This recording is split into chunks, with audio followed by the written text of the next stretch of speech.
A 1966 travel guide to Brazil says it is a land of great beauty. Blondes, brunettes, cream-colored, ebony black. It says the country itself is a girl, and she lies invitingly around the deep blue bay, her body a collage of black and white mosaics, thick wet jungles, sloping tree-covered hills. Her movements are slow and easy. Her breath is heavy, sweet, warm.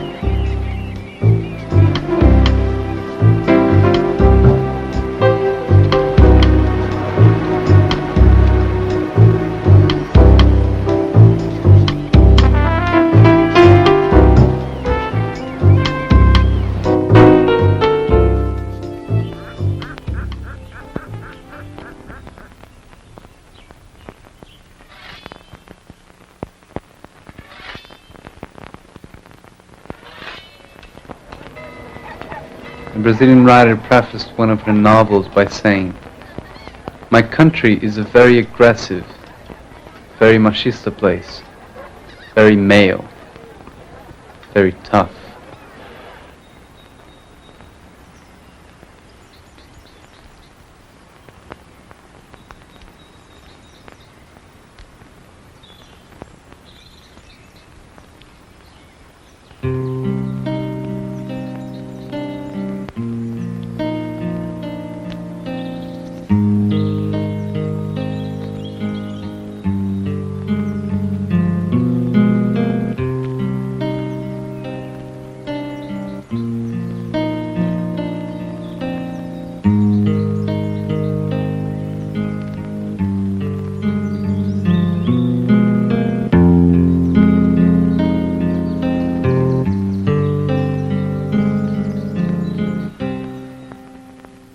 The northeast of Brazil is known as the land of machos.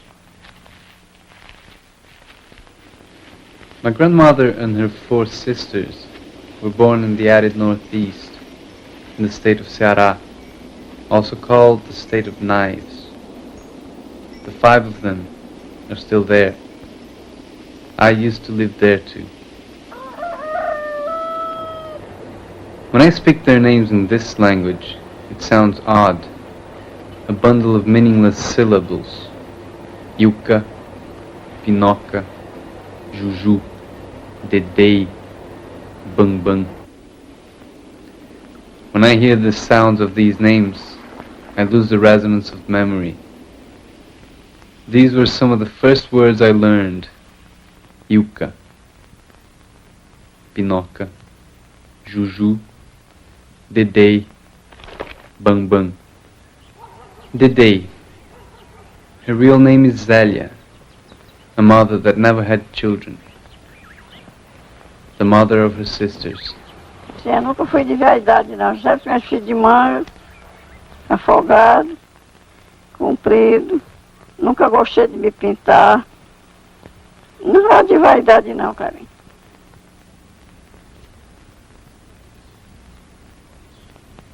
Pinoca, Pina, Maria Lundina, a lady, a socialite. She keeps her empty perfume bottles arranged on a shelf by her bed. Das 5 irmãs, tu é que gosta mais de se enfeitar, é? Se eu gosto de me enfeitar? Gosto muito de me enfeitar. Para ficar bonita, para charmosa. Juju, Joanita. For her, either good or bad, it is all God's will. Nessa época, quando a mulher trabalhava fora de casa, para ajudar a família, era tida como não valia nada. Então eu fui uma delas. Quando eu comecei a trabalhar no Boris, um primo meu perguntou, filho da tia Glória, você está trabalhando? Eu disse, estou, no Boris. Aí ele disse assim, pois eu não dou nada por moça que trabalha fora de casa. Digo, bem, se eu não precisasse, eu não trabalhava. Mas como eu preciso, meu pai está doente, e o dinheiro não está dando, eu depois me assujeitei. Bambam is my grandmother. Her real name is Branca. It means white. White like her hair. Like the cotton thread she sews with. Soft. Patient. Vó, você começou a trabalhar antes ou depois de casada? Só depois de casada, como? Você não trabalhava como costureira? Sim, mas depois que eu me separei. Meu marido foi que comecei a trabalhar de costureira, né? Costurava para pôr. E você trabalhava na casa da sua mãe, era? É, mas em casa mesmo, como dona de casa, né? E você preferia trabalhar como costureira ou trabalhar em casa, como dona de casa? Não tem muita diferença não, né? De qualquer maneira, trabalha, né? Yuka. That's her real name. Sharp. Direct.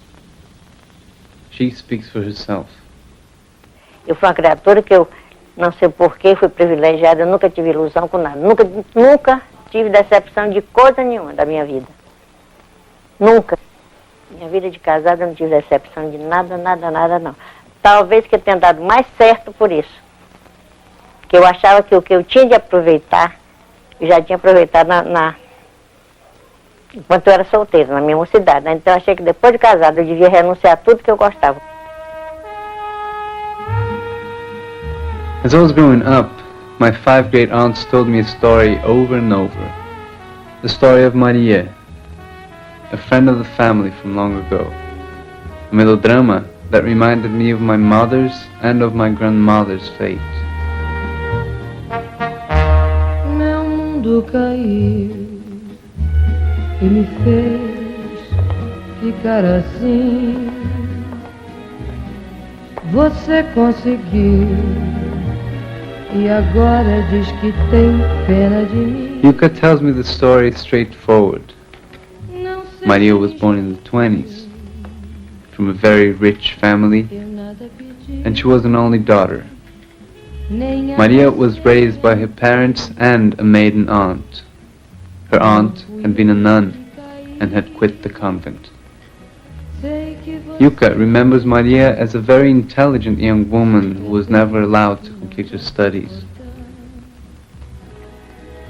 Yuka is ironic, witty. She ends up saying, like any other woman, she was meant for marriage.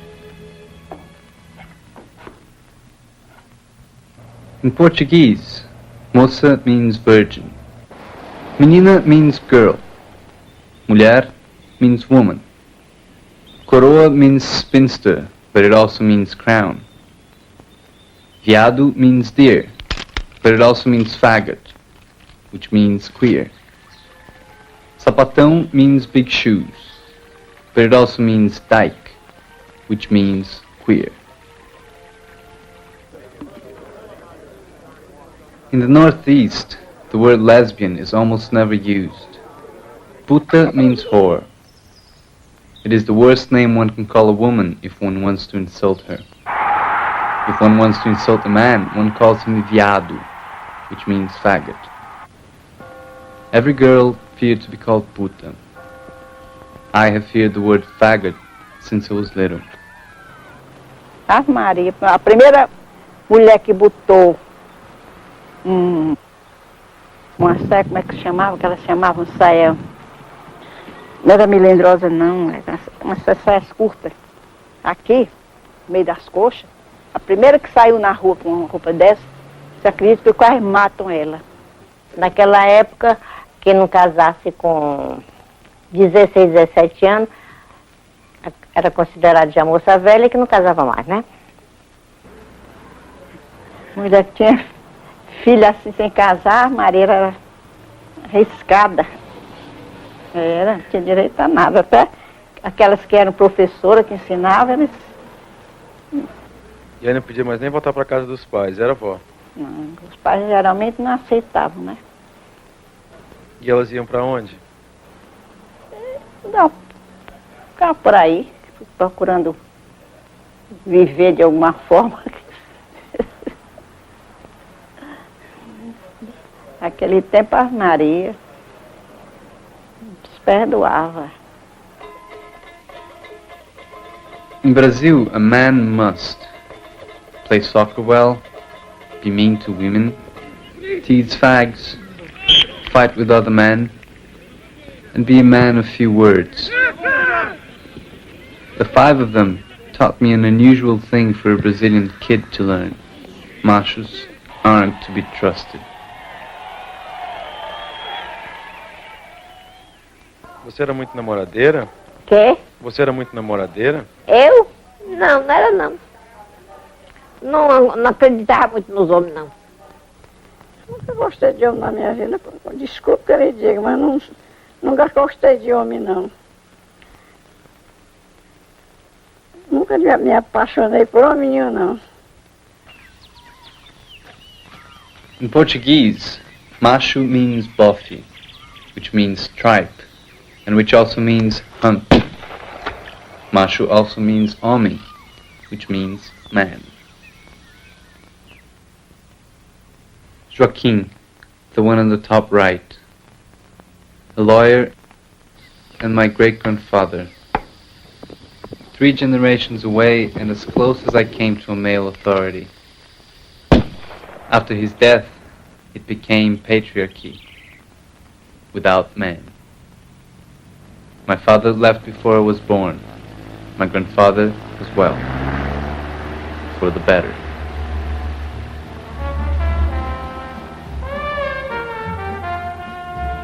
Pinoca's voice is broken because of a stroke she had, but she's still able to make the story sound gossipy. This is her favorite part. Meu mundo caiu. Maria married her first boyfriend. She was 19. Maria and her husband loved each other very much, but Maria's maiden aunt never approved of the marriage. She thought Maria's husband was not rich enough for her. She was also jealous. 6 months after the wedding, Maria got sick. She developed tumors in her legs. She couldn't walk. She stayed in bed for a long time. A year later, Maria's husband was relocated to a city far away in the south. Maria was still very sick. She couldn't go with him. From the south, her husband would always write her. He loved her. He wanted to be with her and with no one else. But he never heard back from her.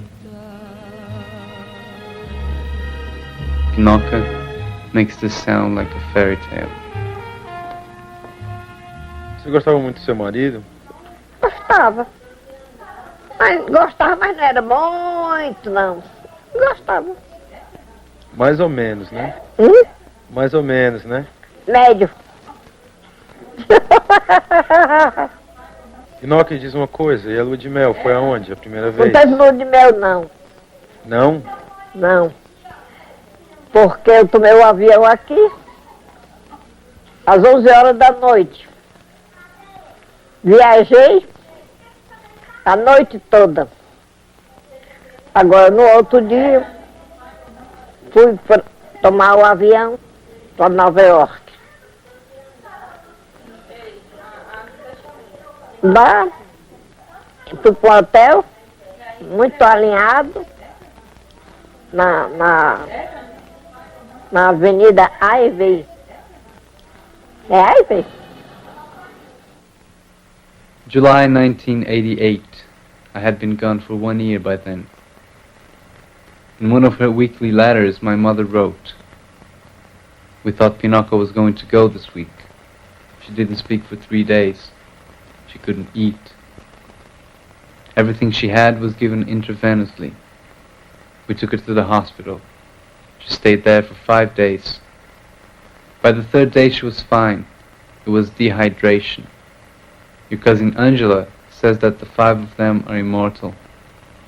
I don't know what is worse, to live in a bed, unable to walk as she is now, or to just go." 1937. Juanita on vacation. Joanita on a movie set, dressed up as a native. A shack in their uncle's beach house. What would a man have done if he found her there, alone, posing like that? What would a man do if I looked at him the way he would look at her? Latin men are known for their charm. Latin machos are known for their violence, for panicking very easily. Porque eu nunca briguei com ninguém, carinho. Toda a vida foi assim, abestada.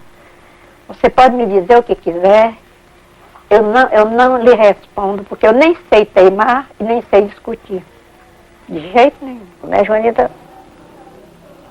De uma determinada maneira, ela foi bem casada assim, de ter conforto. Tudo que ela quis assim, ela teve, né? Agora você vê a parte do marido arranjar uma mulher, né? Depois era mais dinheiro, já para quando ele morreu já tinha umas 3, onde uma estava para acabar com o que ele tinha, né? Mas a Joanita de todinhas assim foi a que teve tudo assim na mão. Tudo que ela queria, ela tinha. Ele respeitava muito ela, entende? Apesar de ter raparigas assim, ter essa vida assim, ele tinha muito respeito a ela e tudo se encontrava na casa dela. August 1989. My mother wrote, Joanita is very depressed as always. Just to look at her is enough to make me upset. Despite the heat, she always sleeps wrapped in a blanket. Her biggest wish, to live with her daughter. But I know that this will never happen. She also knows it. Life is so complicated.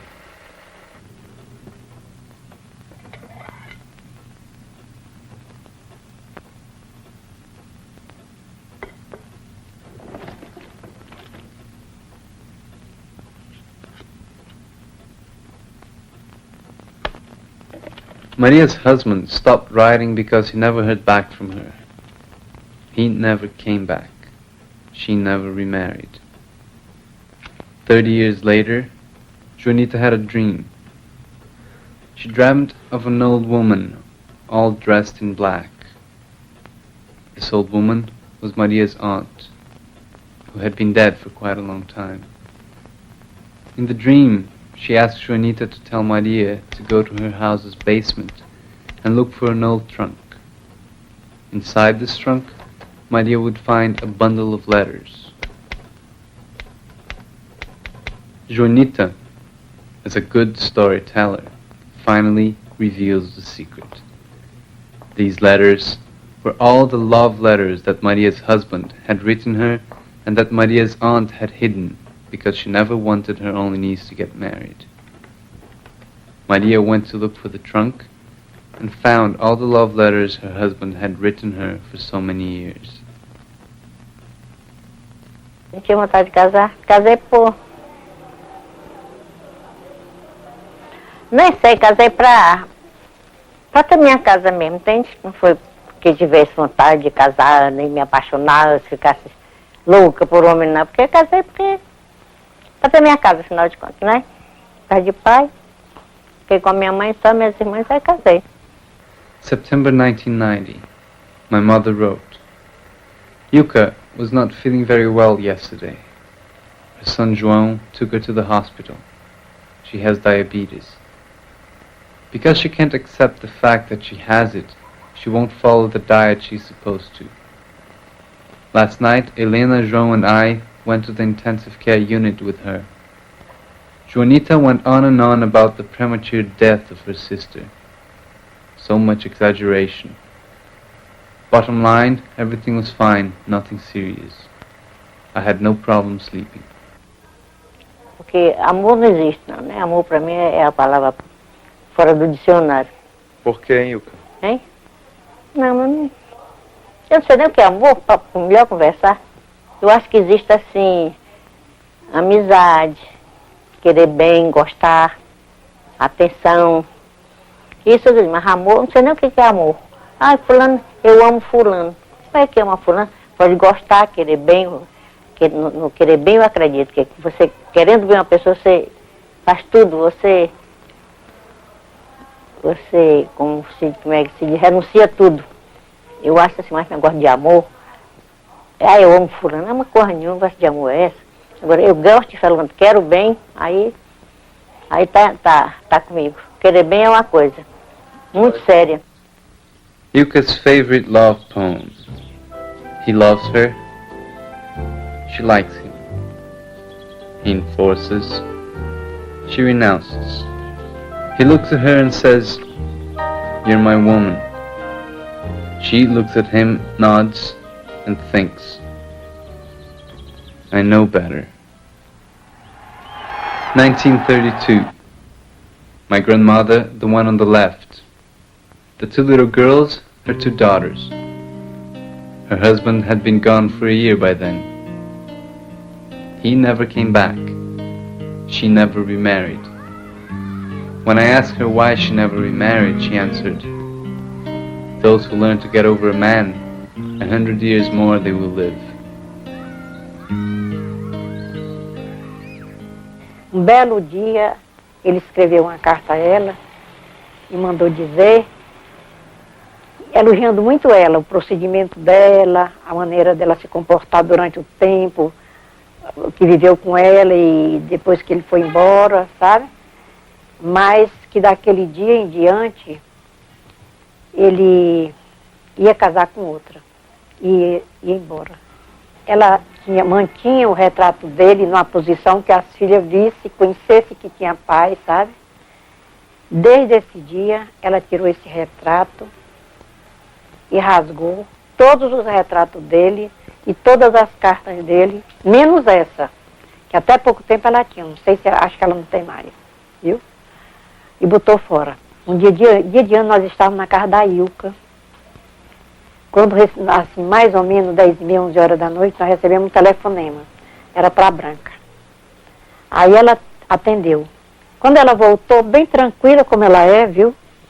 Aí nós perguntamos quem era a Branca. Ela disse era a Blandina, que era uma cunhada dela, que era muito acuviteira, viu? Ela disse era a Blandina, o que ela queria? Dizendo que o gentil morreu.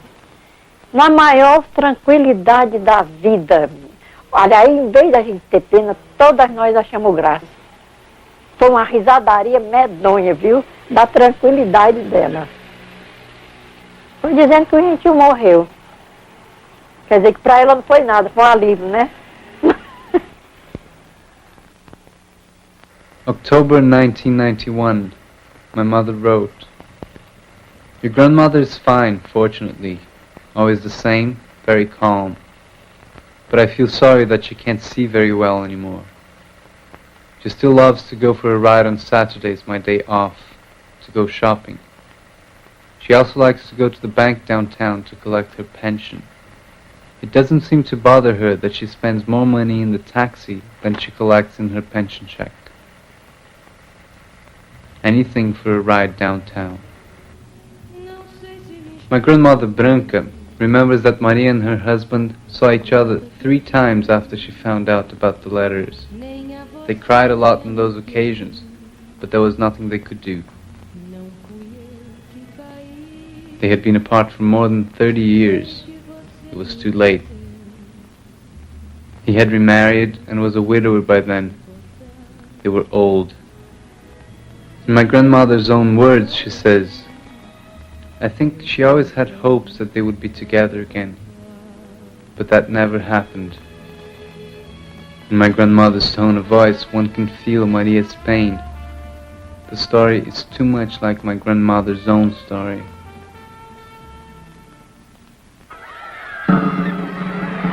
There's a fine line between what is truth and fiction, if there is a line at all.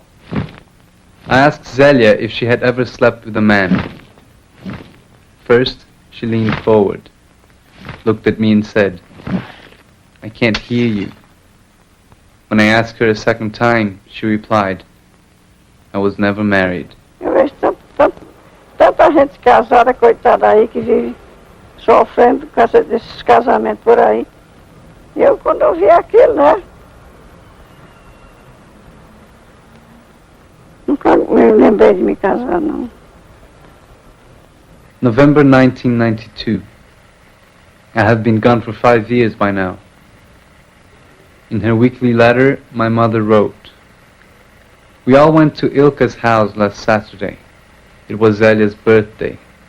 She was very happy about the gifts and the snack of cookies and chocolates. She turned 86. Eu tive muita vontade de ser freira, viu? De confesso. Mas nunca tive vontade de deixar assim minha mãe. Só me lembrava dela já tá velhinha. As outras podiam se casar, não podia dar assistência a ela. E ela ficar aí não. Aí não fui ser freira. Mas eu tive muita vontade de entrar num convento.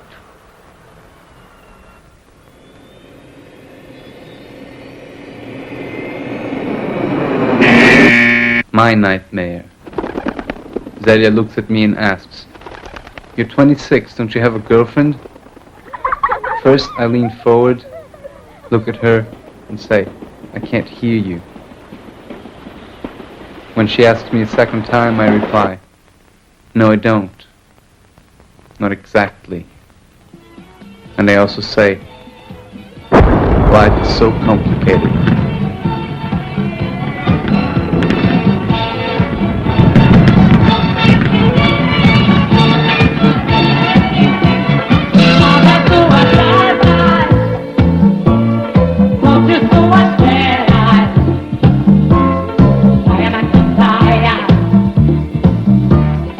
Entre nessa